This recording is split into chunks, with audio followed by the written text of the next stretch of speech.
My name is Darcy. I currently live in a single-family home with my husband Carlos and our daughter Nikki. Carlos and I met back in college and we instantly clicked.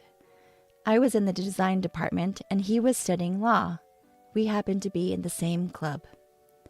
After graduating, I took a job at a design firm and was doing what I loved. Carlos and I dated for a few years and got married in our early 20s.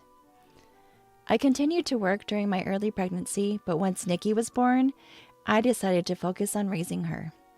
Carlos and others encouraged me to prioritize parenting, so now I work from home. By the way, Carlos passed the bar exam after college and is now working as a lawyer. Mommy, I'm going to play with my friends. Be back before it gets dark. Okay. Life's pretty amazing, living with a loving husband and an adorable daughter while doing the design work I love. Then, one day, something unexpected happened. I was out shopping a bit far from home when I saw my mother-in-law, Christine, struggling with some heavy bags. I couldn't help but approach her. Mother-in-law! Oh, Darcy, what a coincidence! Christine smiled warmly at me. Since it had been a while, I felt happy to see her and suggested, "How about some tea?" "I'd love to, but I'm in a hurry." "Oh, I see. My apologies." "It's fine. Let's catch up over tea next time." "Then let me at least help you get these bags home. They look really heavy." After some convincing, I loaded her bags into the back seat of my car. They were pretty heavy, and carrying two of them seemed like a task. Christine said, "I'm sorry and thank you," with a smile, so I felt reassured that being a bit assertive was okay. Plus, there was something I had been wanting to talk to her about. We chatted about this and that as I drove her home. It takes about 3 hours and 30 minutes to drive to our in-laws' place, so we can't visit frequently. However, we do make it a point to visit for New Year's celebrations, so I know the way. "Weren't you struggling carrying all this by yourself?" I decided to ask about something that had been bothering me on the way. In one of the bags my mother-in-law was carrying, there were groceries. In the other, there were daily necessities and cosmetics, items clearly geared toward a younger demographic rather than what she typically used. "Well, they're essentials. I ended up buying a lot." Her expression seemed a bit down. I didn't pry any further and drove us to her home. "Darcy, thank you so much. You've been a huge help. This is far enough." "I can take the bags to the entrance." "Oh, you don't have to." When my mother-in-law opened the door, I placed the bags at the entrance. Just then, I heard a harsh voice. "Finally, you're back! What took so long, mother-in-law?" The voice belonged to my sister-in-law, Katie. She seemed surprised to see me and her words trailed off. I was equally surprised to see Katie and found myself frozen in place. My mother-in-law looked flustered as she assessed the situation. "Sister-in-law, long time no see. How have you been?"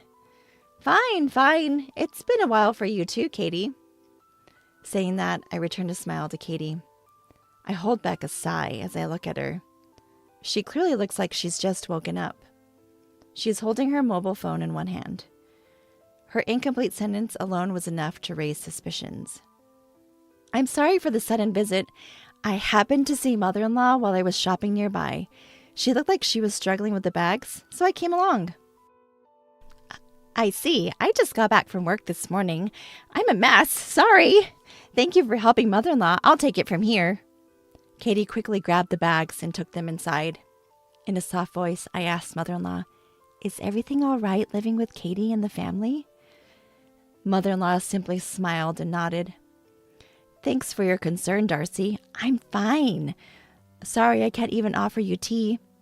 "No worries. It was nice to catch up. I'll visit again." Without pressing mother-in-law further, I left. Still, I couldn't simply ignore the situation I just witnessed. Originally, mother-in-law was supposed to live with us, but after father-in-law passed away over a decade ago, my brother-in-law Brett said, "We'll live in the family home and take care of Mom." Even Carlos, my husband, was initially concerned. I felt uneasy about the situation, so I initiated a discussion, but it didn't go well. Carlos is busy with work, right? And he has irregular days off. I work close by, and Katie's parents live nearby too. But still, don't worry. I was a troublemaker back in the day, and I haven't done much for Mom, you know? I want to repay her. All right. Given what was said, Carlos couldn't really argue. In the end, with my mother-in-law's consent, my brother-in-law and his wife moved into her house. Today, I shared what happened with Carlos. Really? That's concerning. I'm not sure, but it makes me a little worried. Let's give Brett a call. After hearing my concerns, Carlos decided to call Brett. Hello? Carlos, what's up? Hey, it's been a while. Just checking in on you. I'm doing fine. After exchanging pleasantries, Carlos began to move the conversation forward. Calls usually led to discussions about how great things were between him and Katie, and this was no exception. Good to hear you're doing well. Yep, we're taking an extended vacation next week. What about Mom? Is she coming? Mom said we should just go, the two of us. Carlos and I exchanged looks. Given my mother-in-law's personality, this was no surprise. But we did notice Brett hesitating for a moment. In that case, let's have Mom stay with us during that time. What? At Carlos's words, Brett raised a surprised voice, and I looked up. Carlos, who smiled at me, nodded slightly and continued. We haven't seen Mom in a while, and I think Nikki will be thrilled. I'll get in touch with Mom. So it's settled. Hey, wait! Carlos cut off the call before Brett could finish. Carlos exhaled deeply and looked at me with a serious face. We had stumbled upon an opportunity to discuss my mother-in-law. Following that, Carlos promptly arranged the dates with Brett. I coordinated with my mother-in-law, and she agreed to stay with us for about a week. Granny's coming today? Yes, isn't it exciting? Yeah, Nikki loves Granny. Nikki was ecstatic that her grandmother would be staying over. A few days later, my mother-in-law arrived at our home with minimal luggage.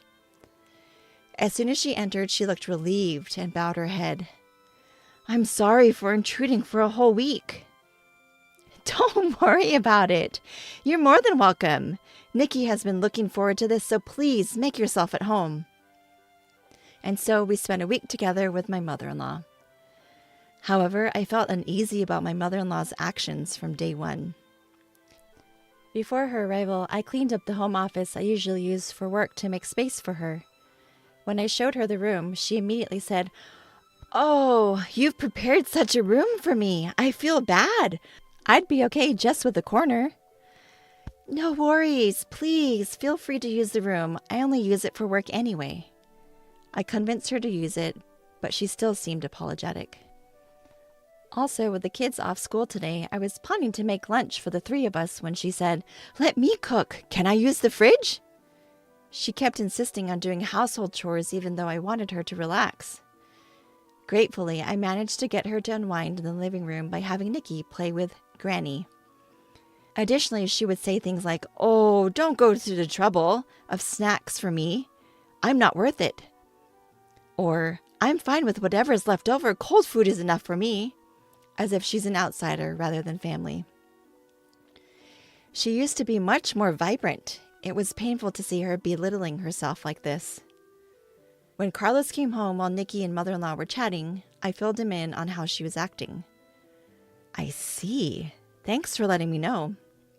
I wish she would value herself more. Let's keep an eye on her. It's only the first day. Right. And just when it was getting late and we were about to go to sleep, my mother-in-law said, I guess I'll borrow this spot for a bit. Carlos and I were at a loss for words at her action. She was trying to lie down and sleep on the basement floor. Mom? Carlos was speechless. I said as calmly as possible, Mother-in-law, please consider this your room until you leave. Use a comforter so you don't catch a cold. But won't that be a bother? Absolutely not. We want you to be comfortable and enjoy your stay here. I looked her straight in the eye, trying to convey my sincerity. From her behavior, it was obvious what kind of life she's had with her own family. When I smiled warmly, mother-in-law's eyes filled with tears, and she finally broke down. It's been 10 years since I've slept in such a warm place. Thank you. What? My mind reeled from what I just heard. Carlos's voice was several octaves lower, filled with disbelief. Hey, Mom, tell us the truth. Are you getting along with Brett and the others? How's life been? Mother-in-law chuckled awkwardly before speaking.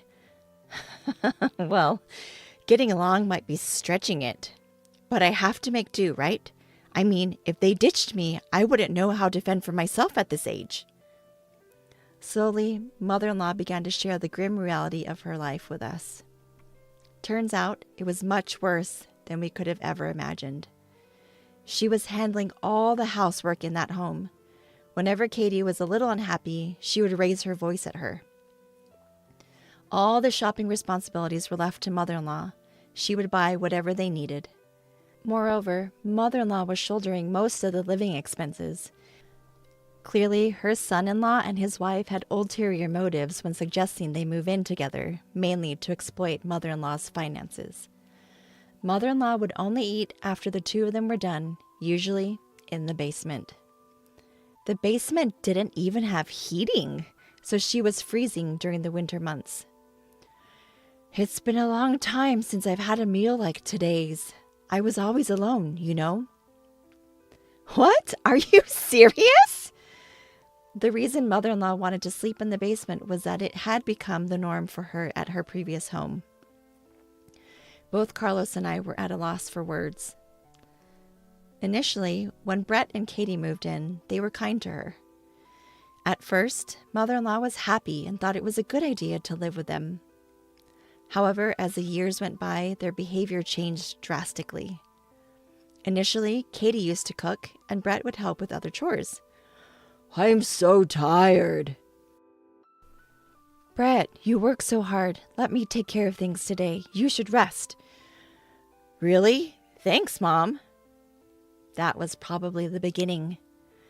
Mother-in-law, I'm really tired today. Oh, sorry, Katie. I have plans with the neighbors today. What? You're prioritizing them over me? Oh, I apologize. That's selfish of me. No, that's not it. Don't worry. I'll prepare dinner when I get back. This is my room, and this is Brett's room. Slowly but surely, they began to change how they treated mother-in-law, manipulating her more and more. Eventually, she found herself taking on almost all of the housework and contributing financially as well. Initially, she was using what used to be father-in-law's study as her room. It was a well-equipped space with a bed and other furnishings. She was delighted to be able to use such a cherished space as her own room. Even the study wasn't safe from Katie's reach. One day, Katie suggested, "Let's renovate this old study." Hold on, Katie. This is my husband's cherished study. Can we please leave it as is? I'm just thinking of your well-being, mother-in-law. Why do you have to make me look like the bad guy? I'm sorry, but I like it the way it is. Really? This room is outdated. It looks worthless. With that, Katie reached for a piece of glasswork. That was a music box made of glass, a favorite of my late father-in-law. He bought it during a trip they took together. It was something he treasured, but Katie deliberately dropped it. Oops, my bad. That wasn't on purpose. Oh. Wow, the glass is shattered everywhere. It's so dangerous. What a waste to keep this room the same, especially with all this junk. Please, don't touch anything else. Who do you think you're talking to? Fine, I'll leave the study alone, but from now on, you take care of everything in the house. And with all this junk, it's too dangerous for you to sleep here. You should sleep in the basement. What? Any complaints? In the end, mother-in-law agreed and had to sleep in the basement. I felt like passing out. hearing all these shocking stories. At the same time, I was angry with myself for not noticing sooner. I'm sorry, Mom. How could I have not realized? Don't blame yourself. I was hiding it too. Isn't it pathetic? The reason we never noticed was also because of a scheme by brother-in-law and his wife. Mother-in-law was only given a room when relatives gathered at her house. But the room was empty, no bed, no furniture, and if she dared to speak up, they threatened to demolish her study. They were only nice to her when people were around. We didn't notice because of that. If mother-in-law and I hadn't crossed paths that day, this might have continued even longer. The thought sends shivers down my spine. I always wanted to discuss this with you, but that study and that house are full of memories with my husband. Tears flowed freely from mother-in-law, and I couldn't stop my own. Our precious mother-in-law had endured this for over a decade. I can't even imagine how tough it's been for her. Why would her own family do this? They're not human! I shouted and hugged mother-in-law tightly. Darcy, I'm sorry. I need to step out for a bit.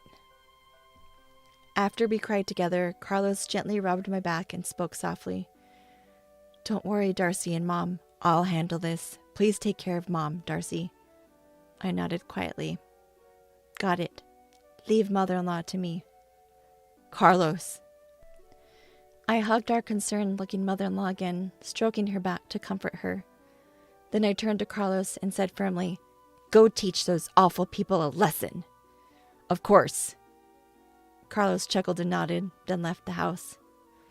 Later, Carlos called to say he wouldn't be back until tomorrow evening.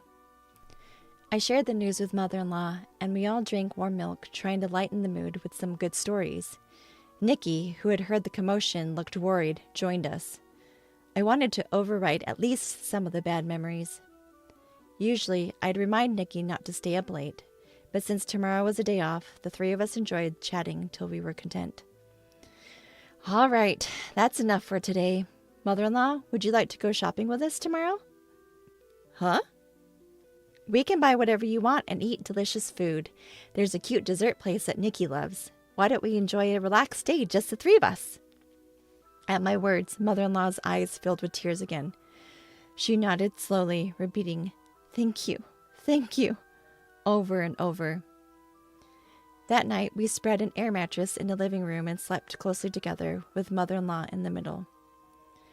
The next morning, mother-in-law greeted us with the same smile she often showed when father-in-law was alive.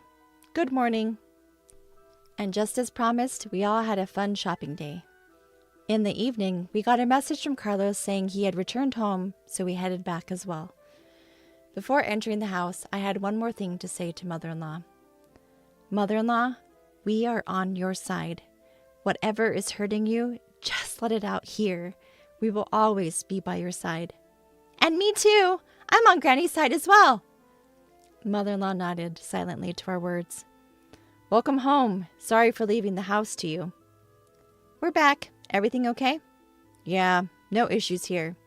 Carlos greeted us with a warm smile. I had Nikki and mother-in-law wait in my home office. Walking into the living room, my eyes widened at the sight of brother-in-law and his wife sitting on the floor.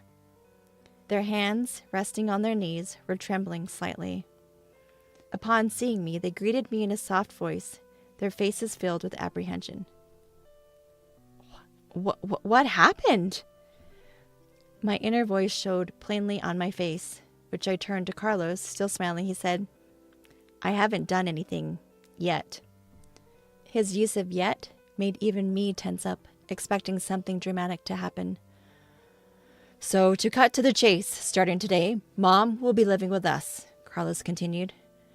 I felt relieved at those words. Carlos continued to speak to me as I nodded. So, Brett, do you fully grasp what you've put Mom through? And you too, Katie. Do you understand what you've done to someone else's mother in their own home?